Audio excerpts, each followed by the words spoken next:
Hi Aries! Welcome back sa ating channel and hi sa ating mga new subscribers. My name is Yan. Welcome here and sa ating returning tambayers. Thank you sa inyong walang sawang pagtambay.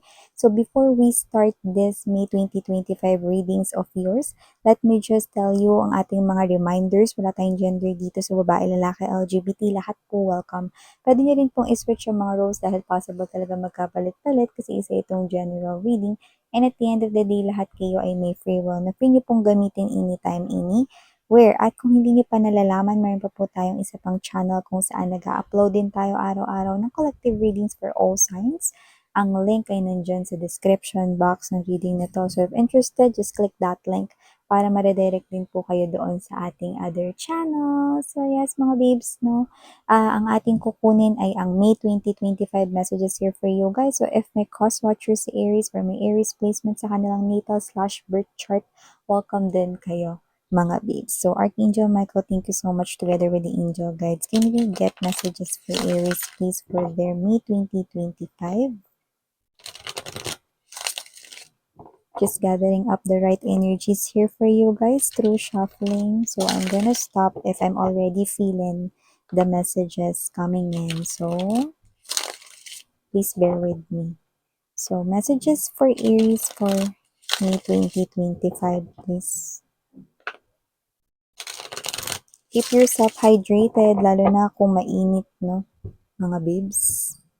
Aries. Inom-inom water. So you have here this 8 of Cups but it's in reverse. Nandito din ang 4 of Swords para sa inyo mga mahal. Andito rin ang 7 of Wands energy for Aries. We also have here the Emperor, Aries energy. We also have here the presence ng Page of Cups, the Queen of Cups. Andito din ang 9 of Wands energy and there's the 6 of Cups. Bottom of the deck for you, Aries, is the 3 of Cups energy, this 8 of Swords energy, and the 6 of Wands.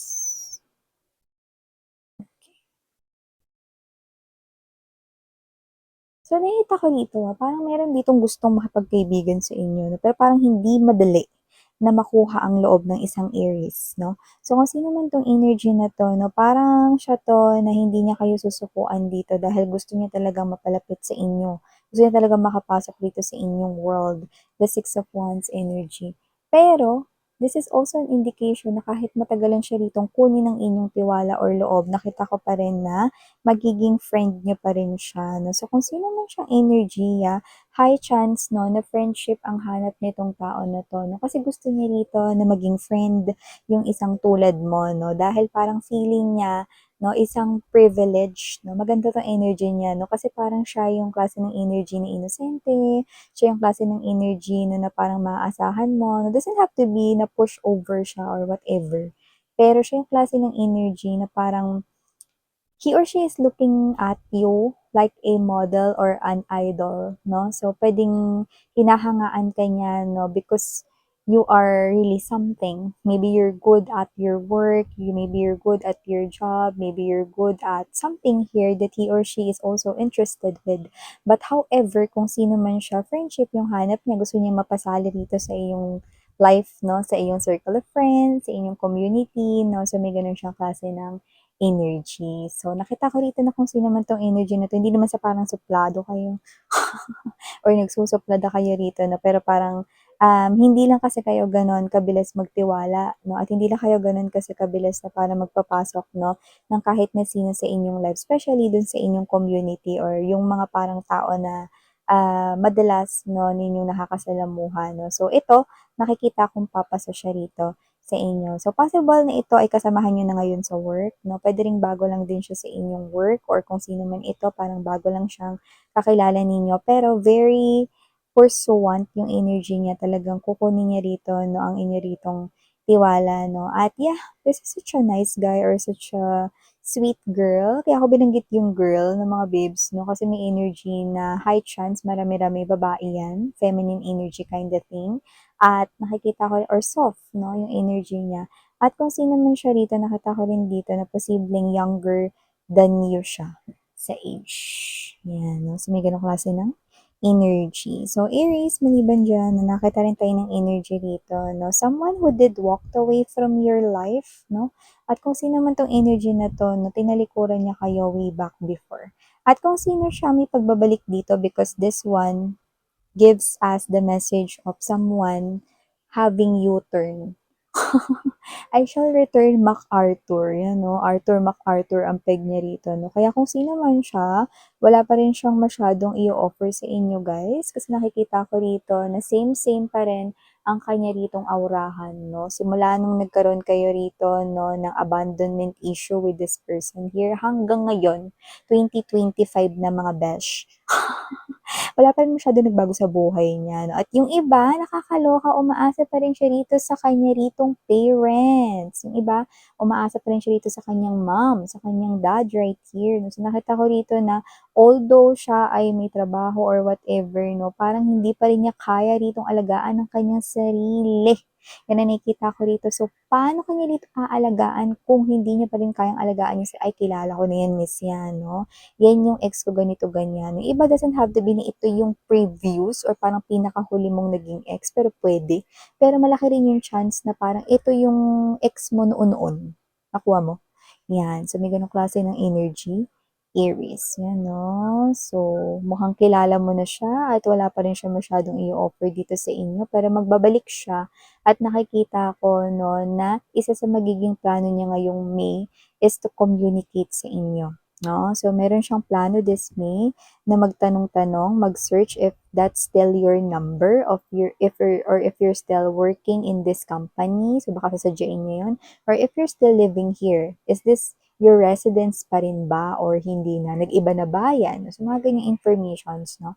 Kakalapin niya lang palang yan this May 2025 Aries. Okay? So, matagal siyang natulog dito sa pansit-pansitan. In short, matagal siyang tumenga rito, no? Kaya yung buhay niya rito parang hindi masyadong nagkaroon ng mga ganap, no? Ganun pa din. Okay? So, nakikita ko rito palaasa pa rin siya sa kanyang parents, no? Basta kung sino man dito, parang palaasa siya, no? Pwedeng sa kuya niya, ate niya, no? May mga ganong energy. Ay ko. Yes, maliban dyan, Aries, nakita rin tayo ng energy rito, na mukhang meron kayo ritong parang pinupush or parang pinupurso rito, no, sa inyo rito na kaperahan, career, job. Yeah, if you're hearing something sa aking background na parang maingay or whatever, no, I'm sorry about that, mga babes, no, just out of my control. Thank you so much for your patience and understanding. So, going back right here, nakita ko rito na parang meron kayong gustong i-push, i-pursue rito, no, and buong makakaya talaga ninyo ilalabas nyo dyan with all efforts right here. So, nakita ko rito, no, na kung sino man yung mga energy na to, na possible na magkabunga na yan. Like, makakita na kayo dito ng clue na parang, ay, akin talaga to. No? So, kung ano man ito related to sa kaperahan ninyo, pwedeng promotion yan, pwede rin naman mga babes na parang yan ay nomination, isa ka sa mapapansin rito ng inyong boss or whatever, no? So, yun yung nakikita natin dito. It's all about your efforts right here. It's all about this thing na parang, alam mo na parang priceless or achievement pagka nagawa mo or nakuha mo for yourself. And it's related with this Emperor's energy. So whatever that is, it's about here the title, the designation, okay, about your profession or occupation here. So this is something that you really want to pursue. Okay? Others, pwedeng hindi naman talaga as in money related ito kasi parang alam nyo na no, na kung sakaling ito ay promotion, matik tataas naman talaga yung sahod mo, no? Pero parang para sa loob-loob mo, gusto ko lang talaga ito ma-achieve, miss yan. Gusto ko lang talaga makita kung kaya ko ba talaga na maging leader, kaya ko ba talaga na makatungtong sa ganitong managerial position, supervisorial position, higher rank. Gusto kong i-test yung sarili ko, gusto kong i-challenge, no? And there you go, sweetheart. Whatever that is, you will get it. You want it, you got it. You ask for it, and you'll receive it. Yan. So, ganda guys. No, I love it. It's the center here. So, definitely a highlight of your May going to June 2025 messages. Very good. Good job. You're stepping into this leadership energy. Aries na Aries. That's the Emperor's energy. I'm seeing you counting your money right here. I'm seeing you not having problems right here with your, mga bayarens, with your loans if meron, no? The utilities, other things that you need to pay. So, wala na akong nakikitang problema rito 'no. So, nakikita ko rito na mababawasan 'yan, maiibsan. So, nakikita ko rito na parang gagaan ang inyong energy 'no at mas makakaramdam kayo dito ng pag-alwan ng inyong situation, especially when it is related with your coins, money, pentacles, kind of things, okay? So, maliban diyan, Aries, nakita rin ako ng energy dito, someone's thinking about you, But this person right here, alam mo yung iniisip ka niya pero parang hindi niya alam bakit. Iniisip ka niya Aries pero parang hindi niya alam daw kung bakit, 'no. For some reason, this person here only puwedeng nakita ka lang niya once or twice daw, pero parang hindi niya alam ano bang something about you, why I keep on seeing you in my mind, who are you? 'Yan 'no. Pero hindi naman siya rito yung parang nagmamaldita or nagmamaldito, nagsusuplado na energy, hindi gano'n. More likely, mas nakukuha ko sa energy niya, I want to meet this person again. So, possible that with this Three of Cups energy, pwedeng nakita ka niya, might be sa seminar, sa gathering, may kasalan ba, may birthday occasion, meron ba rito, no, na parang nandudun kayo pareha sa iisang lugar because this person here is telling me that he or she had seen you once or twice. And for some reason, he or she keeps on seeing your face, no? Which is, yung iba sa kanila nagtataka sila bakit. Kasi hindi sila mabilis makapangalala, no? Ng person, lalo na kung isang beses lang nakita or dalawa lang, no? Alam mo yung parang energy nila rito, naku, minsan pag tinanong ako ng pulis siya, ganito, ganyan, hindi ko ma-describe yung tao eh.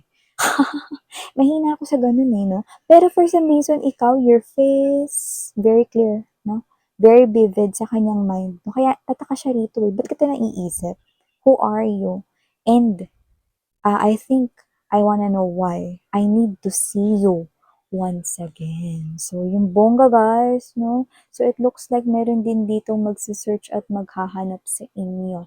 This is someone here brand new. Like, hindi mo nga alam na ganyan siya. At hindi mo rin alam sino tong pinag-uusapan natin na to. No? Pero basta, ang nire-reflect sa atin dito, no, is that this person here is someone that you haven't known yet. You do not know his or her name. You don't even know his or her face, that physical appearance of him or her, like, wala, no? So, you're still clueless. This is someone here, stranger pa sa inyo, no? But, I do see that this person here will be so eager to meet you once again because hindi ka basta mawawala rito. Hindi ka lang iisipin dito for how many days, no? Kundi magpapatuloy yun hanggang sa talagang hanapin kanya, no? So, pwedeng gumawa siya rito ng movement, pwedeng bago matapos yung May 2025 and moving forward, no? Going to June and, so on and so forth up until this person here finds you. Ano?